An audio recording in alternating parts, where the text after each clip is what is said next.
इतिहास हमें प्रेरणा देता है, हमें बहुत कुछ सिखाता है। हमने हमारे पूर्वजों ने जो पीछे गलतियां की, वो गलतियां हम आगे नहीं करें, ये भी इतिहास से ही हम सीख सकते हैं। लेकिन इतिहास का एक पहलू और है, वो है कि इतिहास कटुता फैलाता है। ये मैं नहीं कह रहा, ये मैंने कई विद्वानों के भाषणों के अंदर सुना है कि इतिहास कटुता फैलाता है। इसीलिए हमारे पूर्वजों ने इतिहास लेखन की परंपरा नहीं डाली। मेरे पास में आप ये देखिए, ये इतिहास की बहुत सारी किताबें हैं और ये जो बात चल रही है कटुता फैलाने वाली, इसका ज्वलंत उदाहरण है राजपूत और गुर्जरों के बीच में विवाद। मिहिर भोज को लेकर के, प्रतिहार राजवंश को लेकर के, ये राजपूत और गुर्जरों के बीच में एक विवाद चल रहा है। ये दोनों जातियां कभी एक दूसरे के लिए सहयोगी हुआ करती थी, एक दूसरे के लिए मन मिटने के लिए तैयार होती थी, लेकिन आज इतिहास को लेकर के आमने सामने है और ये विवाद काफी बढ़ चुका है। तो ये तो जाहिर है कि इतिहास कटुता फैलाता है, क्योंकि इतिहासकार जो है वो इतिहास की बातें कम लिखते हैं और अपना मत ज्यादा लिखते हैं। सबके अपने एजेंडे होते हैं।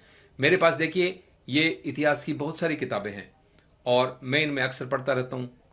अब बाहर का एक आदमी आकर के उसने यहां की किसी जाति की उत्पत्ति का सिद्धांत बना दिया और एक जाति के लिए कई कई सिद्धांत बना दिए। कोई कहता है ये विदेश से आए थे, कोई कहता है ये शीथियन है, कोई किसी के लिए कहता है ये हूण है, कोई कहता है किसी के कुषाण है। तो ये इस तरह से इन्होंने सिद्धांत बना दिए जो यहाँ की परंपराओं के बारे में नहीं जानते, यहाँ की संस्कृति के बारे में नहीं जानते, यहाँ के रीति रिवाज के बारे में नहीं जानते, क्योंकि अपना एजेंडा था।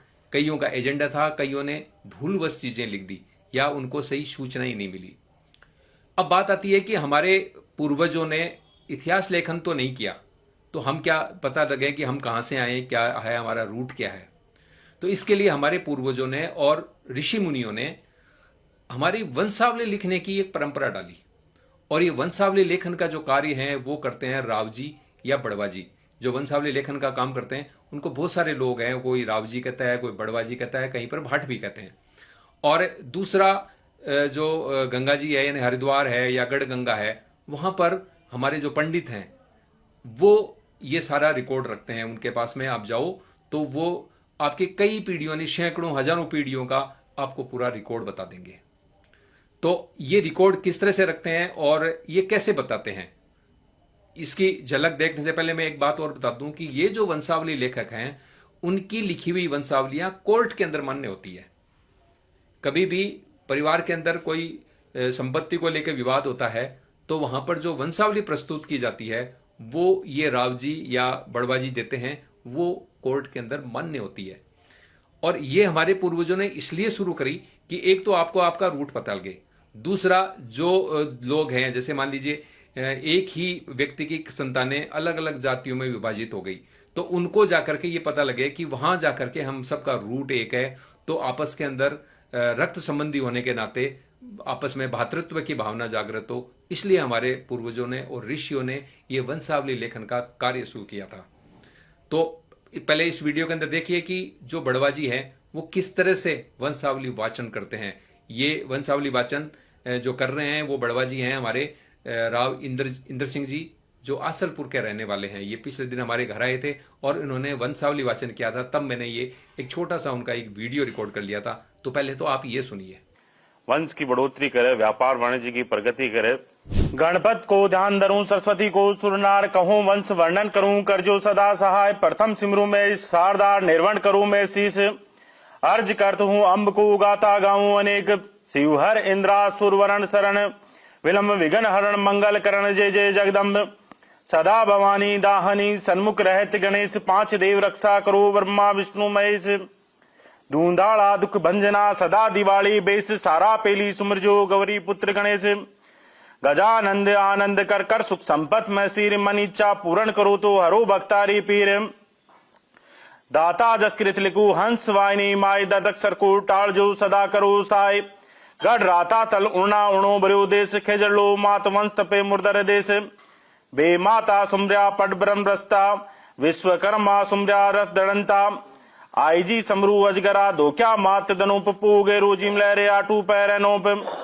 छम छम दुस्ती आमेर दरा, ताऊ पर पांड्या निर्ज, बाग चढ़े विश्वंती, गढ़ बनेवड़ी सूत्री, सिंह चढ़े सिर राय, दौड़ी देता ऊपर गढ़ खेड़ा गेवाय, सांड बड़कल्या शीतला चौथी तारण माई कवियां पे कृपा करो धन धन 64 माए बाँची जे बंसावली श्री ब्रह्मा जी षष्ठी रच पाताई 4 युग थरप्या पाचे 4 खांड बनाई प्रथम सतयुग द्वापर त्रेता और कलयुग सतयुग 17 लाख वर्ष को द्वापर आयो 20 से पहली त्रेता 14 लाख वर्ष कुछ समय को भी बात कमाए द्वापर आयो 8 लाख कुछ समय को बाँची जे बंसावली फिर भी के बाद में कलयुग आयो कलयुग 4,32,000 वर्ष को सतयुग के माय ने कई प्रकार का अवतार हुआ भी बात के माय त्रेता आयो त्रेता के माय 3 अवतार हुआ रामचंद्र अवतार परशुराम अवतार 52 अवतार रामचंद्र अवतार धन रावण ने मारा मर्यादा पुरुषोत्तम राम हुआ राजा बलि ने जाचा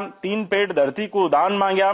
तो सुना आपने कि किस तरह से राव जी वंशावली वाचन करते हैं और कई पीढ़ियों का हिसाब किताब आपको बता देते हैं कि आपका रूट कहाँ है, आप कहाँ कहाँ से कैसे कैसे आए हैं।